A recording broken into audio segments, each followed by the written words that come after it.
So today I thought you might like to have a look around my studio as it is at the moment. This is the view from the door, looking out over the garden, and you can just see the cockerel just down there by the gate. No doubt you can hear him. And it's too cold to go outside at the moment. It's about 12 degrees out there, which is not even 60 degrees Fahrenheit. So, and it's June, and I don't know what's going on. I'm really fed up with this. Oh, look, there's a crow on the bird feeder. There he goes. Anyway, I thought you might be interested to see how I've got my studio disorganized at the moment. There's my dog Zen, who we rescued about 3 years ago now, I think it is. He's a good boy.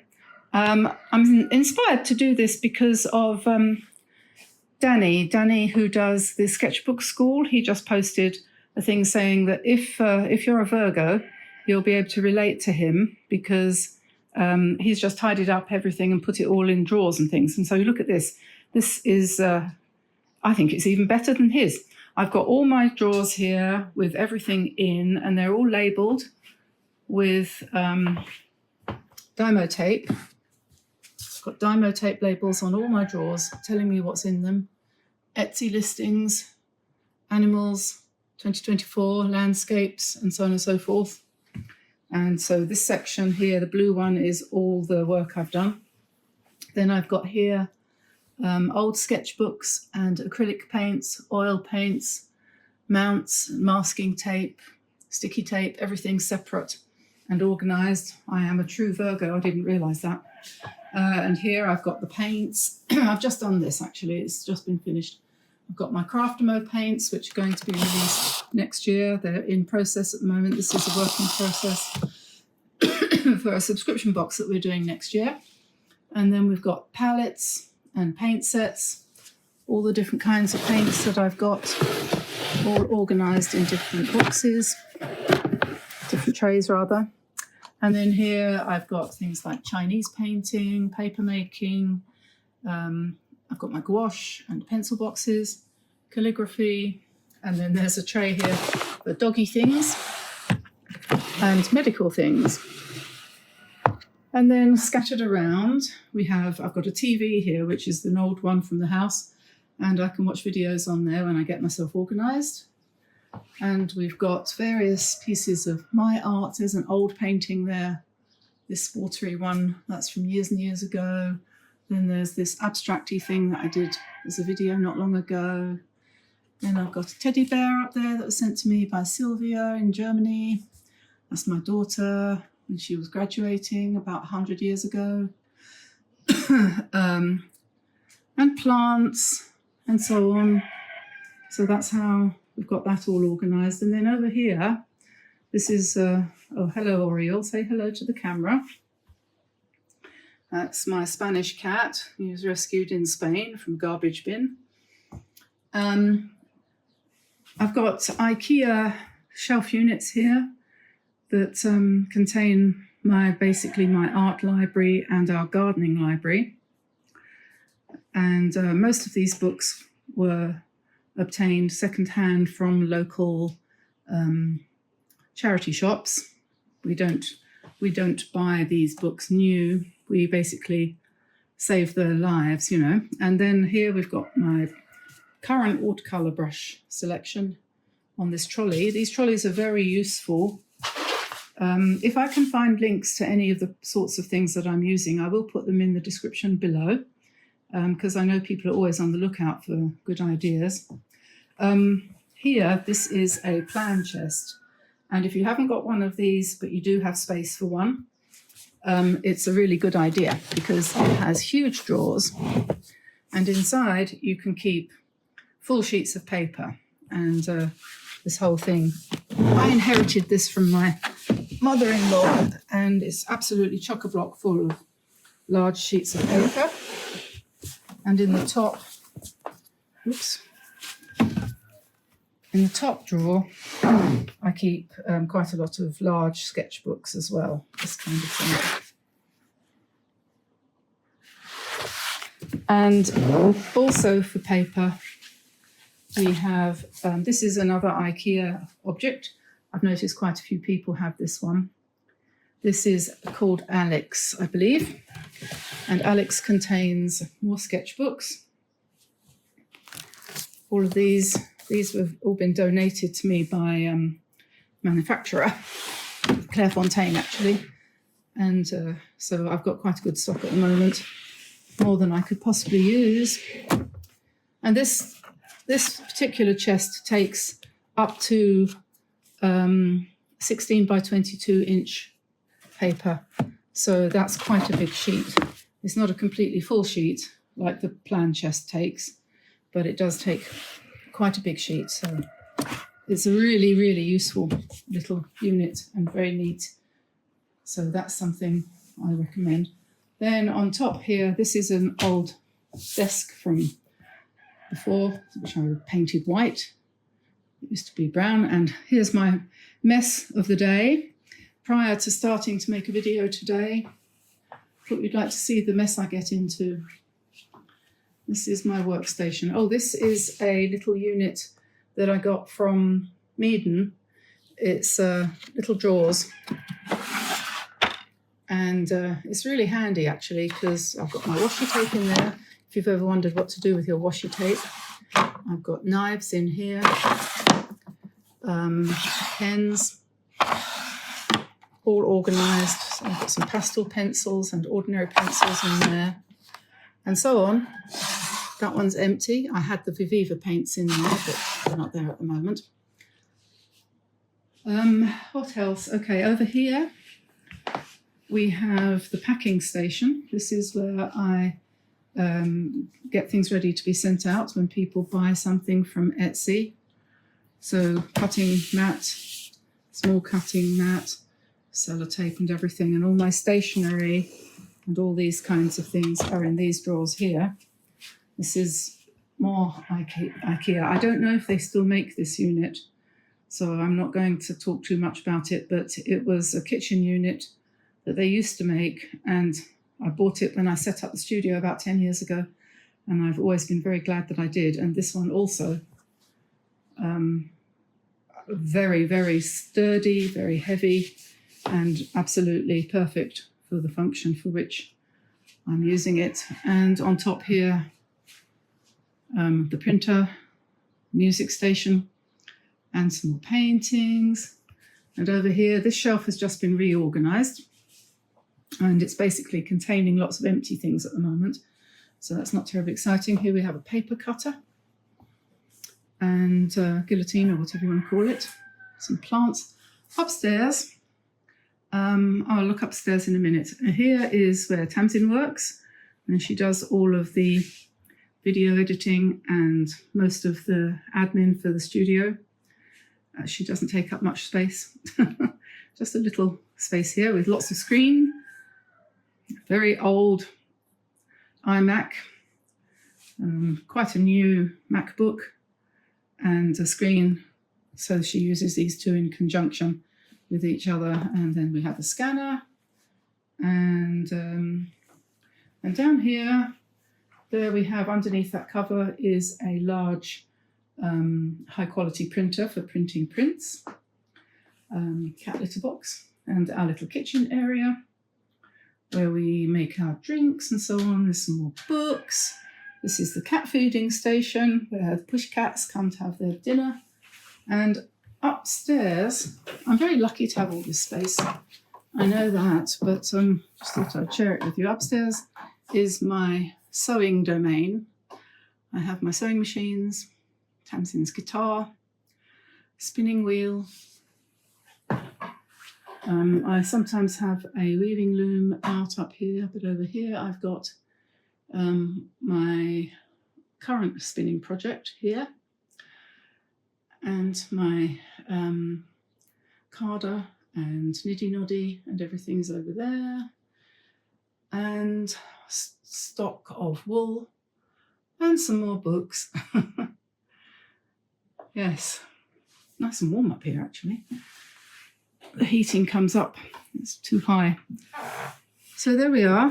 This is where I work. So if you're not interested to see my organisation or lack of, then you will have scooted past this. And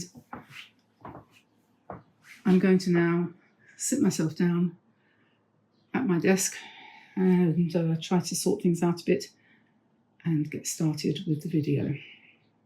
Okay, so before I get started with painting something, and I still haven't decided what to paint today, I'm in a paralysed frame of mind, I'm going to talk to you about these Michael Harding artist watercolours that I have here. I don't talk to you at length about paints very often because I tend to be of the opinion that it doesn't really matter what you use as long as you do paint. And a lot of the very inexpensive paints are very, very good as far as learning to paint goes. But at some point in your life, you're going to want to upgrade, chances are anyway, quite likely, to professional watercolours. I think most people come to that point at some point, some of us sooner than others. But if you do decide to go from, let's say, the Chinese brands, which have served us so well, like Kuretake and so on, and you want to go professional, you've got lots of choices of obviously Winsor & Newton, Daniel Smith, and all the rest of the other ones that you know about.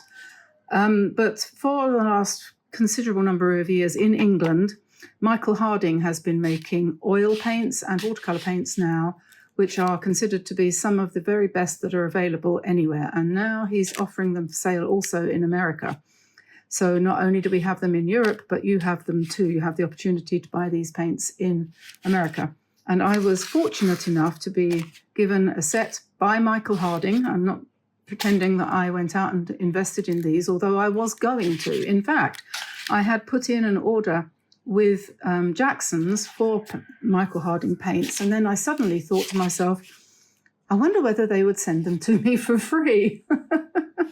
So I contacted Michael Harding, and a lady there whose name is also Harding, I presume she's a relative, was very quick to respond, and she sent me all of these paints. And so I owe it to them to talk about them a little bit more, and I'm going to, because they are amazing.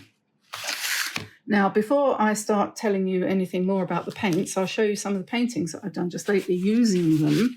And today I've been messing around with poppies. And so I've done quite a lot of odds and ends, you could say, using these paints. That's not Michael Harding, but these are all sort of practice pieces.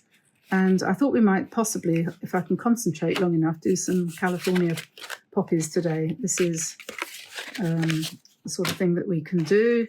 And then I've got these paintings here. Just these. This is the way I'm keeping my swatches now, so I can keep them under control.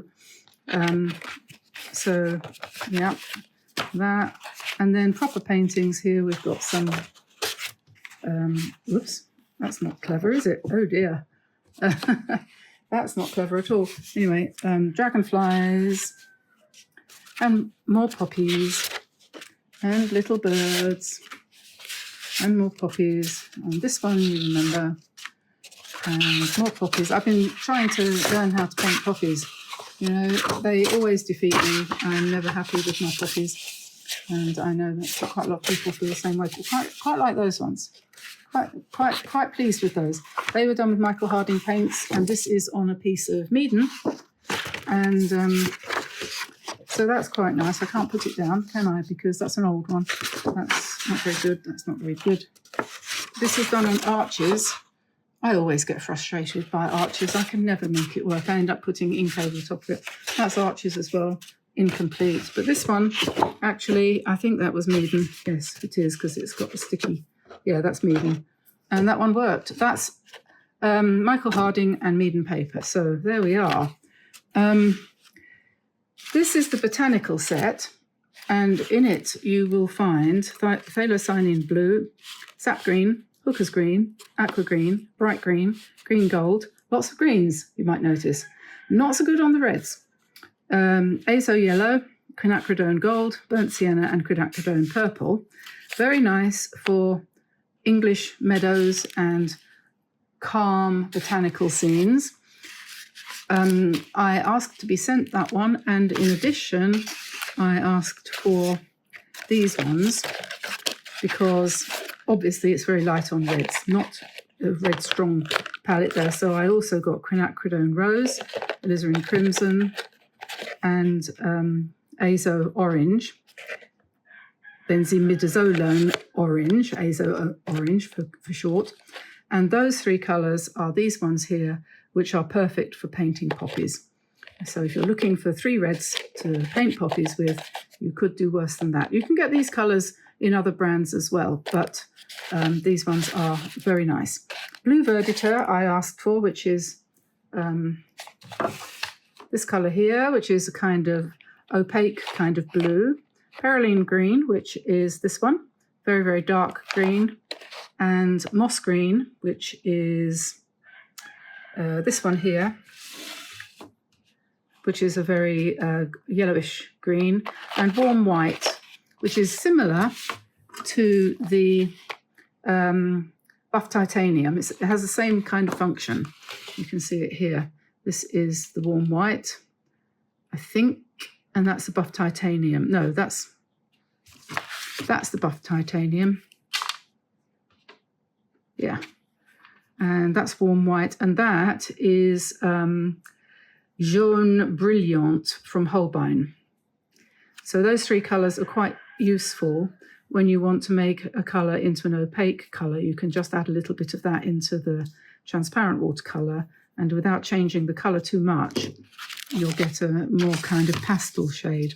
I can't get that to go on. I'm going to have to clean it. Annoying, isn't it, those lids? Okay, so there we are. A quick rundown of Michael Harding watercolours. They come nicely packaged in something which is recyclable and recycled. And they aren't cheap. $152 for this set of 3, 6, 9, 10. So they work out at about $15 a set. But like I say, they are absolute top of the range. Doesn't come any better than this. So if anyone wants something super, super good, that's it. Right, let's see. What shall we paint today? Get all that junk out of the way. And I'll find a piece of paper. So I decided I'm going to paint a partial bouquet in a vase. I would show you the photo that I was thinking of using, which is on my phone, but I can't because I'm using the phone to record the video. So anyway, the first thing I'm thinking of doing is to do a sketch in watercolor pencil. These are Inktense ones, and to see how I want to arrange the flowers. And so is this something you would probably take a bit of time over? But it's a good idea to do the sketch in. It's not absolutely essential to use watercolor pencils to do the sketch. But if you do, then what happens is that when you paint, I'm filling in the color here because I want to get some idea of the tones and things.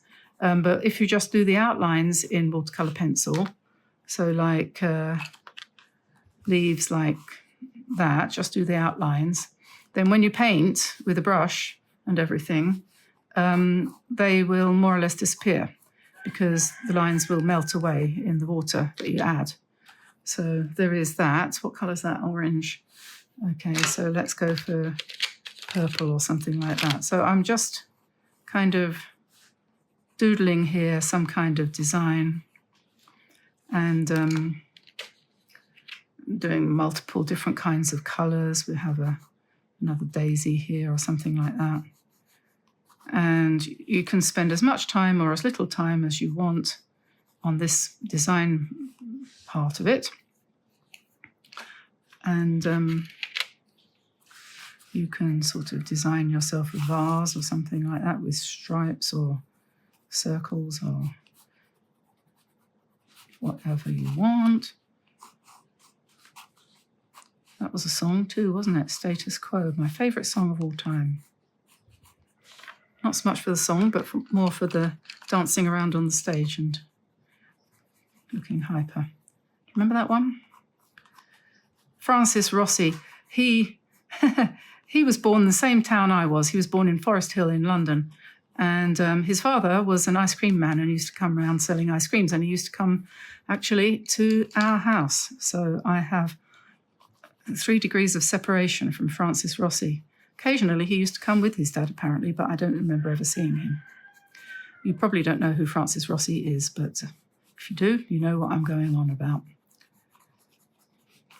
Okay, so this is the kind of thing we want to do, but having got this far, I realise that I'm too far over to the left, much too far over to the left. So we would have to have a branch coming out here and put another big flower here to balance it, and another one up here, and then another one down here.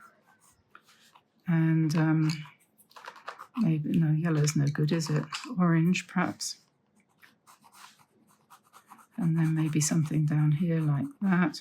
So before you know where you are, you've gone completely out of your box, out of your intended idea, because you weren't paying attention and you're too busy thinking about Francis Rossi and whatever you want. Okay, so we could do something like that. I wonder what would happen if I put water on that. If I had a brush, if I had a hammer. These are Inktense paints, pencils, whatever you want to call them.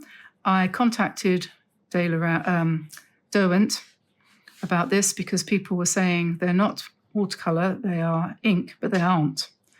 They told me quite categorically they aren't ink, they are like ink. So there we are. They are actually pigment similar to normal watercolor pencils, but they are more intense. So there we are, now we know. And when you wet them, you draw with them and then you wet them, and they're very exciting, aren't they? And you can get nice background colours there. So this is just to give me an idea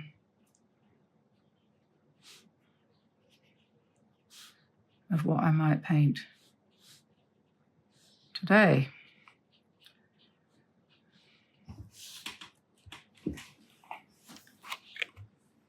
That's my plan.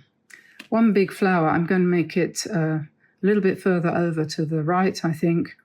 And I quite like the idea of having the vase really quite big, sort of dominant, and we could have a few more leaves down here as well. And I'm not completely unhappy with that colour selection, actually. I don't know whether I've got those colours. I think I probably have on my palette here, because we've got orange. This actually isn't a Michael Harding orange, although it could be. This one is Old Holland, but Azo orange light would be like that. This is Azo orange deep. So that's a lighter orange, that's a darker orange. And then we've got quinacridone rose, which would do for these colours here. And over here we've got loads of greens. So we'll definitely find some greens there. So we're basically going orange and green today for spring. Oh dear, I don't know. Life. Don't talk to me about life. Who said that? Life, don't talk to me about life. That's a quote from somewhere, I don't remember where. So this was my sort of fundamental basic idea in the first place, which I think I got the idea for this from Suzanne Allard, who we mentioned in a video the other day. And this one is out of my head. Yes, I know. You probably think I am. So we will draw it first, and I'm going to draw it with watercolor pencil, but not a bright colour. I need a paler colour. So just a sec. Okay, so I have found myself a nice light pale green colour. This is a watercolour pencil from Faber-Castell Albrecht Dürer set. And this will be quite nice and pale, so I can do my background drawing, my fundamental drawing with this. So, oh yes, maybe, well, no, I'm not going to bother with masking tape. I don't think I really need it. I'm going to make, like I said, the vase quite tall because I think it's quite nice to have a sort of vase type feature. So we'll make the vase quite tall. And then the main flower, which is going to be here, we will sketch in just the outline, just loosely sketching. Hold the pencil when you're sketching, hold it at least halfway along the length of the pencil so that you get a loose sketch. You don't want it too tight, do you? And so we have that there, and then maybe we'll put a kind of tulipy sort of thing behind this one here, and sort of imagine that the stem is coming up here. You don't necessarily want to draw the stem in, but and then think perhaps next, if you've got a stem coming down there, are you going to want to put some nice big leaves coming out over here to break up the line of the vase. And we might want to have another flower here or a partial flower. We can sort of go, because obviously we cut the vase off, so we're going to have a partial flower there, aren't we? And we'll put more leaf in behind this one and here as well. And then maybe over here, we don't want that to be echoed here, so we need something round. So maybe this might be a sort of rose type of thing, or peony here. And then to get out from this area here, we need something projecting a bit, I think. So we'll do a bit of branching, maybe berry, maybe leaf, something like that. And then let's bring down here a nice curving thing with some big sort of, the thing is you can invent when you're painting out of your head. You can take that how you like. You don't need to stick to the rules of what something actually looks like. You can just make it up as you go along. It's called designing. So we can redesign nature. So we're going to bring another one down here, quite a long way. Have this flower here, and it's got another one next to it.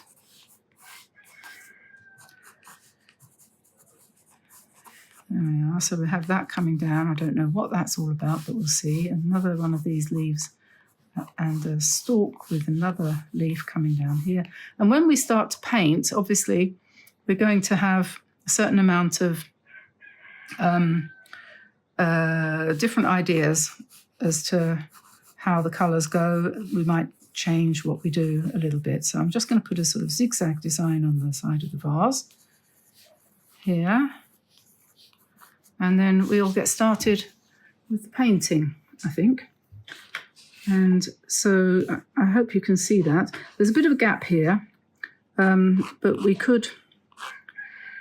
you can always have a sort of lying down kind of couple of leaves, maybe even a flower here if you wanted to fill that gap. So probably best to start with the biggest flower first, I think. I'm going to use a size 5 or so round. This is Craftmo brush. And we start with perhaps lighter colours than we're going to end up with. So I'm just picking up a little bit of quinacridone rose there, and I shall drop that into this flower here. I'm working on Canson XL sketch paper, not sketch paper, mixed media paper. I have to sit down. And it's nice paper, but it has got quite a lot of texture. And some people might not like that texture, but any watercolor paper will do for this. And we'll keep it nice and light and gappy, like my teeth. And just kind of drop in some pink. I've mixed in a little bit of Holbein shell pink into that, just to give a bit of variety. And then behind, we have some what look a bit like tulips. I seem to have drawn something that looks a bit like a tulip, so we'll put a little bit of orange in there. And so I'm using Azo orange and intense orange from Old Holbein. Old Holland. And let's think about a little bit of mauve, but not totally mauve. Let's mix it with a bit of pink as well. And I have something here.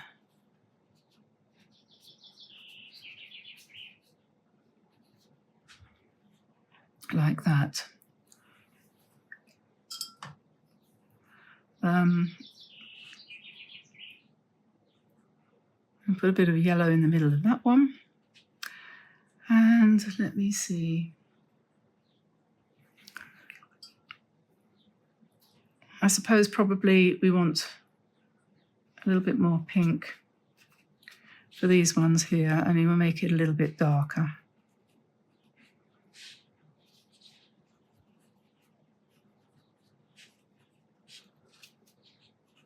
A sort of pinky mauve.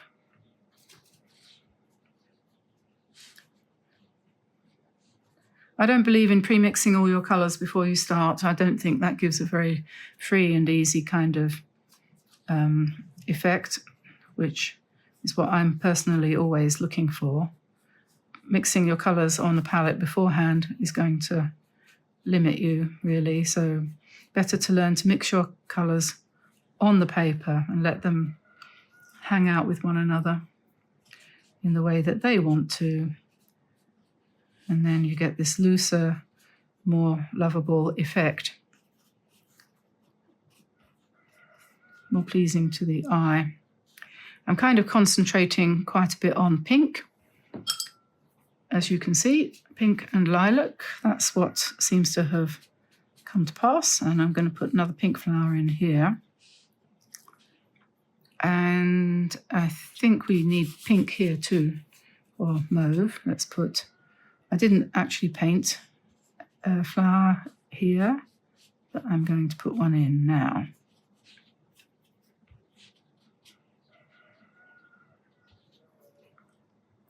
And shall we paint the vase in a neutral colour? And then it will be easy to put the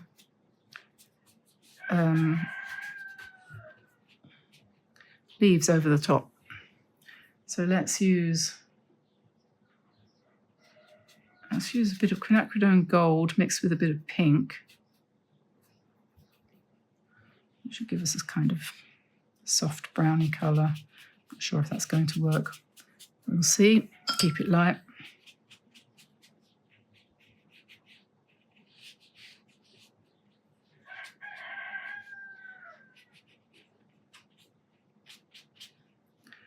And then a bit of, that was jaune brilliant, I think, this. And just keep it loose. These are going to be leaves. So. Right, and then we're going to have leaves. So let's start with some green. That is green gold, that one. I'm not sure about that. What do you think? I don't think I like that. I'm going to take it away.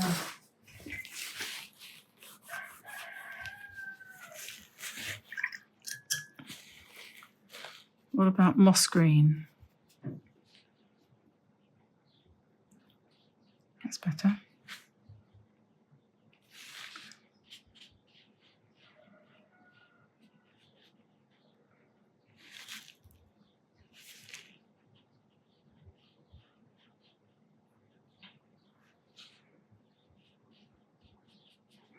Moss green, green gold.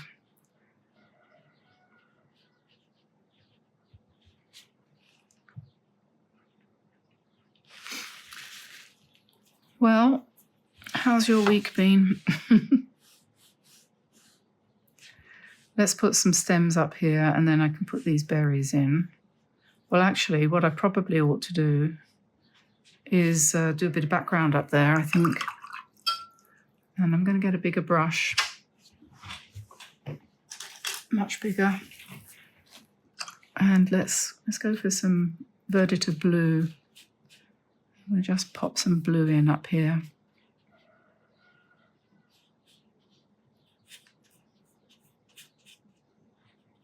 And that can come over this side as well. We always get to this point and I think to myself, why am I painting? Why am I doing this? I should be painting the wall in the house. But this is what keeps us stable and basically alive, isn't it? And if we don't do this, if we don't do something creative, it doesn't matter what it is. For me, it happens to be painting at the moment, but it could be sewing or knitting or cooking, preferably not cooking, because cooking is, I do cook every single solitary day, 3 times a day, at least twice, sometimes 3 times. I'm going to put blue right behind all of the flowers and everything, and then that gives me more scope for putting green leaves on top. I don't like to do it too prescriptively, so we'll do that. Yeah, you must have heard this more times now than you want to remember. Everyone's saying it all the time. Oh, you need to look after your mental health, but you do really, and especially women, and especially older women, because the older you get, and the fact of the matter is, you become this invisible thing that nobody takes any notice of you anymore. Nobody cares. Nobody has any interest in you or what you're doing. Have you found that? People disown you. People you used to know die inconveniently or get sick and no longer available. And so all these things you have to cope with. And I think painting sometimes gives you the idea that there is at least one thing left in your world that you can control, and that's paint. But perhaps not really. Okay, I'm going to do big leaves in a very light green.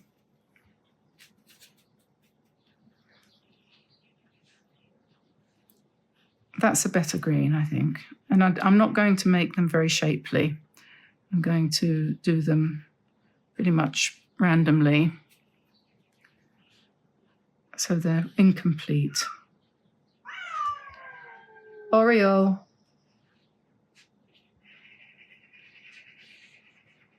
And we'll layer them, we'll build them up in layers. We'll have something a little bit sharper here as well. So we're going kind of semi-abstract.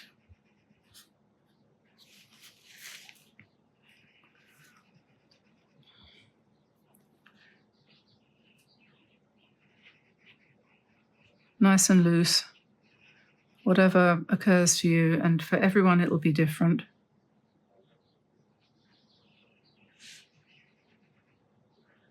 All of us will do something different.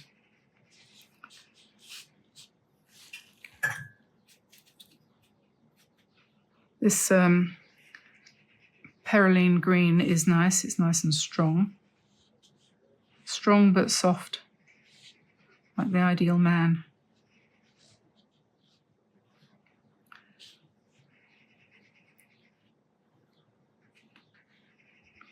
And when you find you've got a nice colour on your brush, use it, Don't wash it off and say, oh, that was nice while it lasted. You can actually make it go further, do more with it than perhaps you had intended. And don't forget to keep your lights light and your darks dark. So don't lose your light. I think that was one of the best things that I ever heard in painting terms.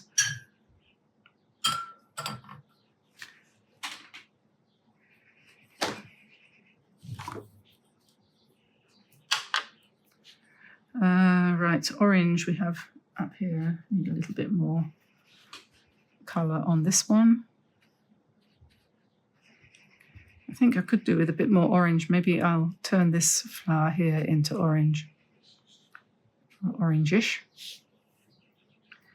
And the centre of this could be orange as well. And we want more pink there on this one. So we'll give it some, if we come down with the brush on the side, we can do some lines on the petals that are really charming.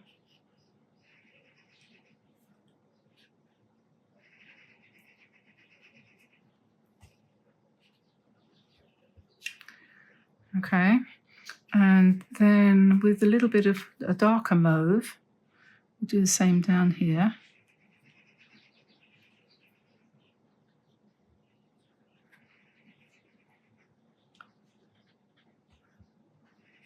Let's put a nice blob of something really quite dark in the centre.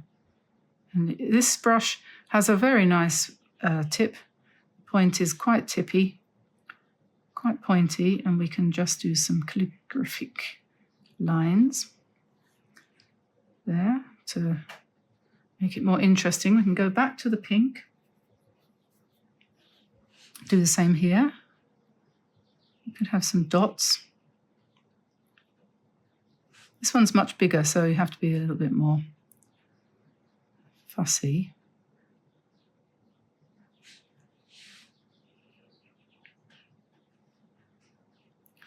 We will let it rest and dry. I'm going to put some sort of squirrels in here. Be surprised actually what happens when it dries. You never know. Truly, you don't know what's going to happen.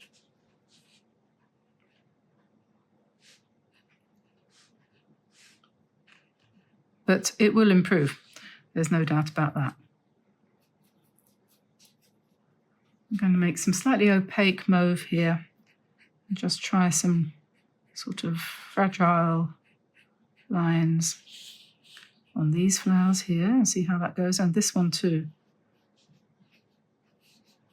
That's the benefit of using the warm white from Michael Harding, which I think is quite nice. And you can use that quite thick to sort of blend some of your colours if you feel you want to and make more of a contrast, or to smooth out lines that haven't quite worked or you don't think have quite worked yet. Just add something to make it more interesting.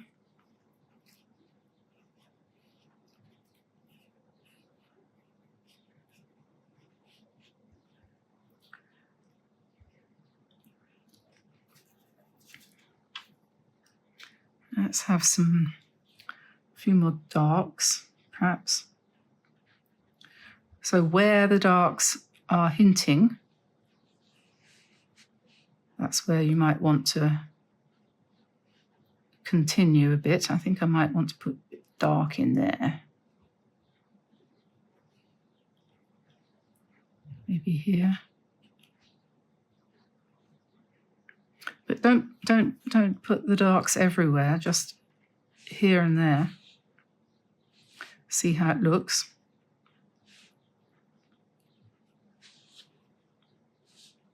And sort of building it up.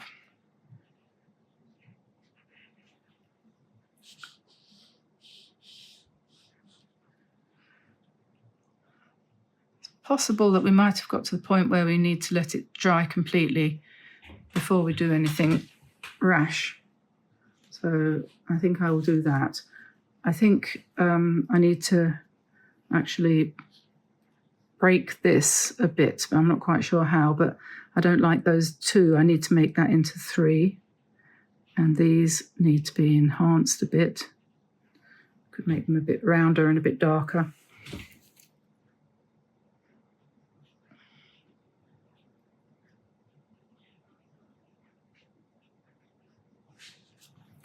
Yeah, I think what I need to do here is to lift this, which, because it's mixed media paper, you can You can with most watercolour paper if it's good paper. So I'll dab that out.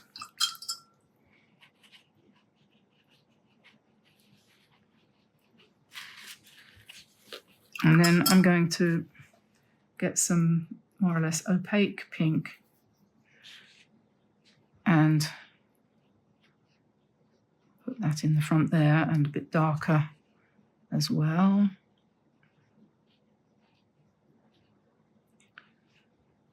Yeah.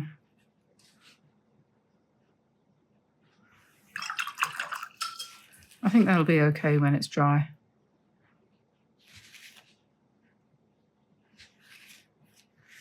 Okay, so I'm going to let that dry. I shall turn you off for a second.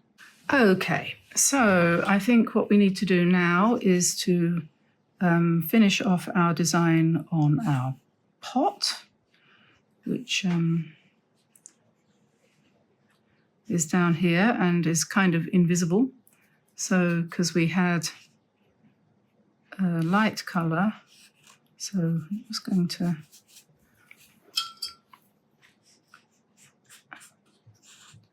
add something to that.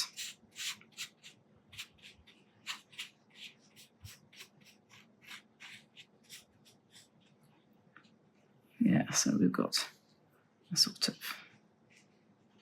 I don't know, kind of Aztec sort of design there. Just a hint. We don't need too much information about the vase. And then I'm going to try to get some dark green and sharpen up some of the leaves with some veins down the middle, if I can figure out where they are supposed to be.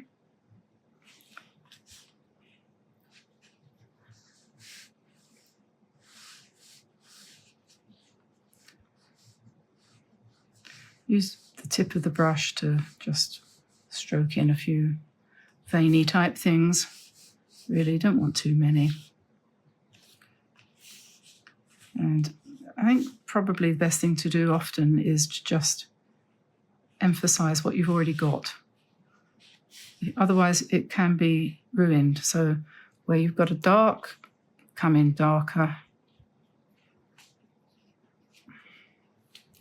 Where you've got mid-tone, emphasize the mid-tone a bit. So I could put a little bit more here, a bit more here, but no. Don't be afraid to dab it out. I don't want to spoil the freshness, and so I'm very hesitant about doing anything because I'm quite happy with this at the moment.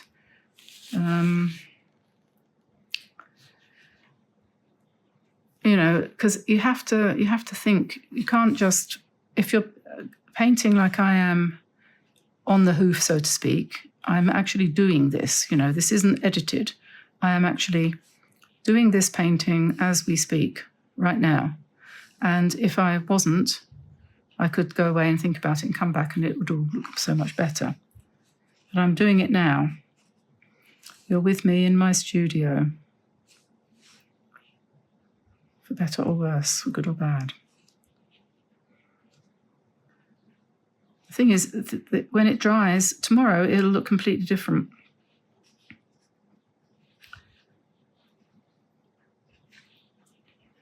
And sometimes just a tiny stroke in the middle of something like that can make a huge difference, for good or bad.